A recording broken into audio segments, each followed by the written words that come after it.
politique, mais il s'en mêle. La prochaine étape, ce seront les municipales. Il va réunir vendredi à l'Élysée l'état-major de son parti pour évoquer cette question.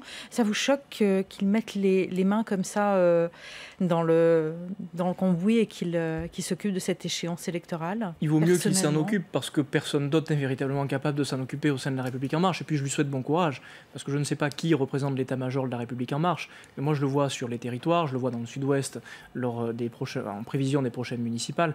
Ce rendez-vous est un rendez-vous de vérité pour La République En Marche. Quelle vérité? Celle du déracinement des territoires. Et nous le disons à droite depuis des mois, et on nous croit à peine. Nous allons voir, constater à quel point La République En Marche est hors sol à l'occasion de cette élection-là. Et je le dis très clairement, être engagé en politique sans être ancré sur les territoires, c'est un problème fondamental. Et donc Emmanuel Macron peut mettre tout le génie de sa personne dans cette élection-là. Je pense qu'il aura le résultat. Mais ça ne vous dérange pas qu'un président de la République, censé représenter tous les Français, s'implique à ce point dans la campagne d'un parti de son parti? Bien sûr que si, ça me dérange. Ça me dérange parce que d'abord, c'est pas ce qu'il a dit, de la République exemplaire.